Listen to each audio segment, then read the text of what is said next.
Dans cette vidéo, je vais essayer de t'expliquer pourquoi, à mon avis, c'est une bonne chose de revenir vivre en Guadeloupe ou aux Antilles en général. Lorsque j'ai écrit cet épisode, c'était avant de tomber sur un article du France-Antilles racontant qu'on est de moins en moins en Guadeloupe et de plus en plus vieux. Quand on y pense, c'est catastrophique pour nous et notre territoire, parce que ce qui fait un pays ou une nation, c'est bien sa population. Donc s'il y a plus personne ou très peu, qu'est-ce que va devenir la Guadeloupe ?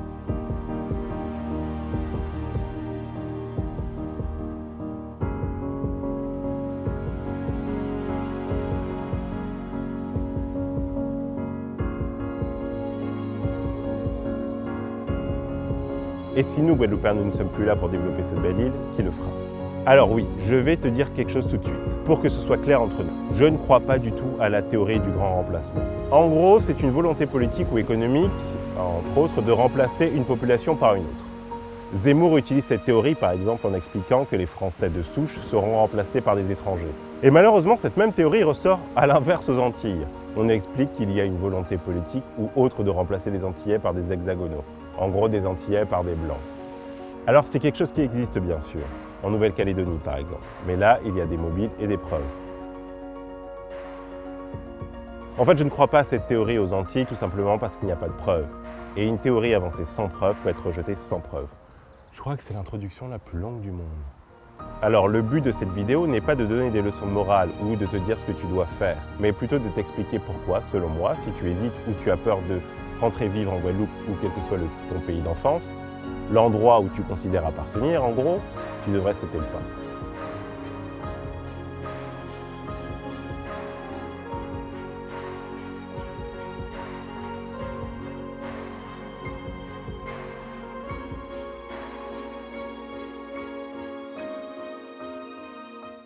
Alors cela va faire bientôt 5 ans maintenant que je suis rentré en Guadeloupe. À 19 ans, je suis parti vivre dans l'Hexagone, à Lille exactement. Je vais t'avouer quelque chose, je ne rêvais que d'une chose, c'était de partir. J'avais l'impression de tourner en rond, de saturer de tout ici. Je n'allais plus à la plage, ou à la rivière, ou à la soufrière, les randos, la nature ou les couchers de soleil m'ennuyaient pleinement. Je suis donc parti avec joie pendant plus de 10 ans et j'ai adoré vivre ailleurs. Découvrir des centaines de nouvelles choses, rencontrer de nouvelles personnes, avoir une vie complètement différente. Alors bien sûr, ma famille, mes amis ou entendre parler créole me manquaient. Et revenir pour les vacances me faisait toujours le plus grand bien. Mais j'avais toujours cette soif de nouvelles découvertes. Mais le déclic a commencé à se faire quand j'ai pris conscience que j'étais sur le point de dépasser le nombre d'années passées en Guadeloupe par le nombre d'années passées dans l'Hexagone. Ah oui, juste un petit rappel au passage, Hexagone n'est pas métropole. Et si tu veux savoir pourquoi, clique sur le lien ici ou ici. Après la vidéo, bien sûr. Et puis, j'ai toujours eu le sentiment de ce que je faisais à Lille, c'était génial, mais que cela profitait ou montrait ou développait un ailleurs qui n'était pas chez moi. C'est un peu comme si tu jouais au loto, mais que tu n'en faisais pas profiter tes amis ou ta famille. Alors bien sûr, là je parle pas d'argent, par exemple. Quand je réalisais un film ou montais une pièce de théâtre, je montrais un endroit qui n'était pas le mien, ou racontais une histoire qui n'était pas la mienne, ni pour les miens. Alors c'était chouette, mais il me manquait toujours quelque chose. Alors je ne sais pas ce que tu fais dans la vie, mais est-ce que toi aussi tu n'as jamais eu ce sentiment aussi de faire avancer les choses, mais pas toujours pour les tiens ? Alors quand on m'a proposé un projet en Guadeloupe pour quelques semaines, j'ai sauté sur l'occasion. Enfin, j'allais participer à quelque chose chez moi et pour les miens. Et à ce moment-là, je pensais repartir ensuite et espérais retourner de temps en temps travailler au pays. Et au final, comme tu t'en doutes, il s'est passé exactement le contraire. J'avais peur. Peur de ne pas pouvoir suffisamment travailler, de ne rien trouver ou pas dans mon domaine. En plus, venant du cinéma, tu comprends bien que c'est pas ce qui est le plus porteur en Guadeloupe pour l'instant. Mais je m'en sors et j'ai la chance de créer et participer à de nombreux projets, dont cette chaîne. D'ailleurs, si ce n'est pas encore fait, abonne-toi.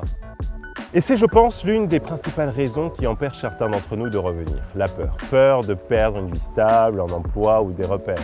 Mais la vraie question à se poser est, qu'est-ce que tu fais là-bas que tu ne peux pas faire ici ? Est-ce que ta profession n'existe pas en Guadeloupe ? Et si oui, alors avec toute l'expérience que tu as accumulée ailleurs, est-ce que tu cartonnerais pas dans ton domaine ici aussi ? Et si effectivement tu as un boulot qui n'existe pas, qu'est-ce qui t'empêche de le créer ? Tu seras le premier et il y a toutes les chances que ça marche et en plus que tu rapportes quelque chose d'important et de nouveau chez toi.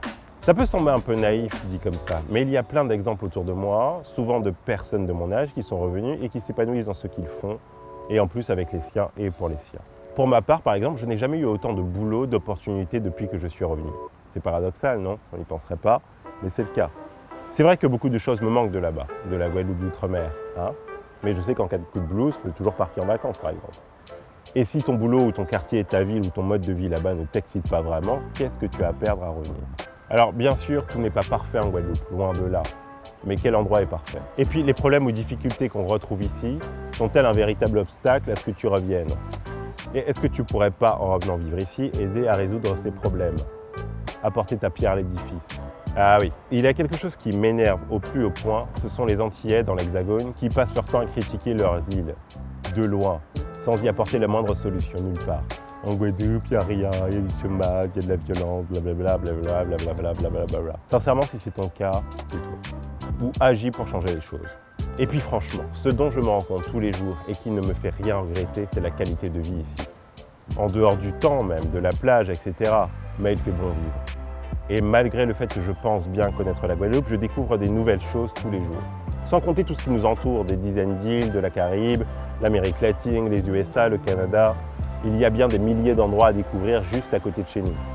D'ailleurs, si tu veux voir le voyage que j'ai fait au Canada, je te mets le lien en description. Mais bref, je parle, mais qu'est-ce que vous en pensez, vous? Vous qui vivez en Hexagone ou ailleurs, est-ce que vous avez envie de revenir à la maison? Et sinon, pourquoi? Je suis vraiment curieux de le savoir. Et pareil, au contraire, ceux qui sont revenus, est-ce que vous le regrettez? Alors n'hésitez surtout pas à partager votre avis en commentaire, ils sont faits pour ça. D'ailleurs, pour conclure, il y a un compte Instagram que j'aime beaucoup qui s'appelle Retour au pays. C'est vraiment génial. C'est plein de récits, de témoignages de personnes qui racontent leur expérience du retour au pays ou pourquoi ils n'ont pas envie de rentrer, pourquoi ils sont rentrés, etc. Je te conseille vraiment d'aller voir ce compte parce qu'il est vraiment génial. À bientôt et porte-toi bien la famille.